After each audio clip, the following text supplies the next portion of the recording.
Next topic is silk. Silk is natural fiber obtained from the cocoon of the silk moth. Silk moth के cocoon से silk fiber का production होता है, मिलता है हमें. The method of production or raw silk by domestication and rearing of silkworm is known as sericulture. तो production होता है raw silk का by the domestication and rearing of silkworm, and this process is known as sericulture. Okay, sericulture means the domestication and rearing of the silkworm, and silkworm का domestication और rearing करके production होता है raw silk का. Silk is extracted from the cocoons of the silkworm before hatching. Silk हमको मिलता है, silk is extracted from the cocoons, जो cocoon रहते हैं silkworm के, उनको hatch करने के before ही उनको immerse किया जाता है in the hot water. Later, raw silk strands are twisted together until a fiber of sufficient strength is produced. उसके बाद raw silk को twist किया जाता है जब तक कि sufficient strength का fiber हमें ना मिल जाए for knitting or weaving. Next, here is a diagram in your book of silk production. कैसे silk का production होता है. So first of all you can see the egg hatches and the silkworm emerges. Silkworm है, silkworm जो है इससे ये egg देता है, and from that egg a silkworm emerges.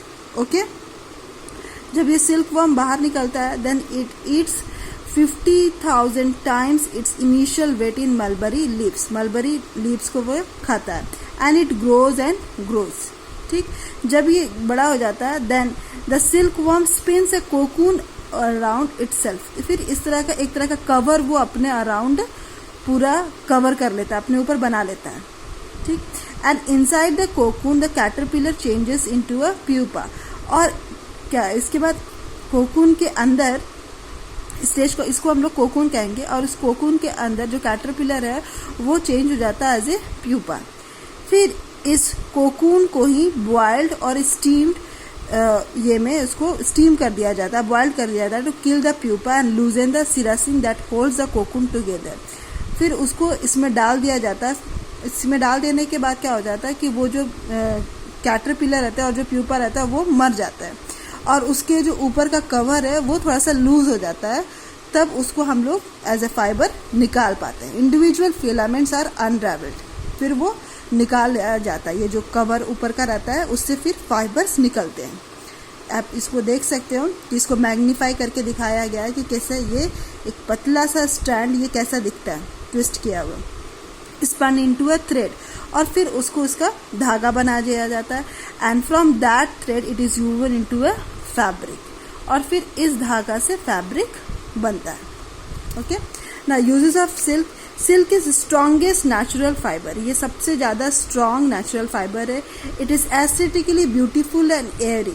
ये सुंदरता की दृष्टि से बहुत ही सुंदर और एयरी है. It helps one two feel warm in winter and cool in summers.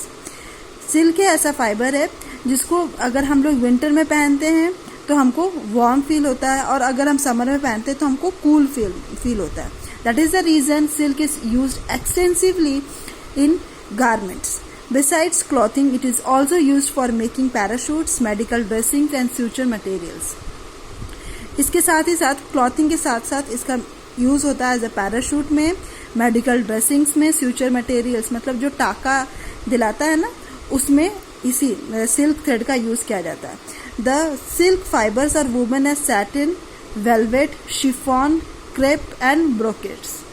China is the largest maker and exporter of silk in the world.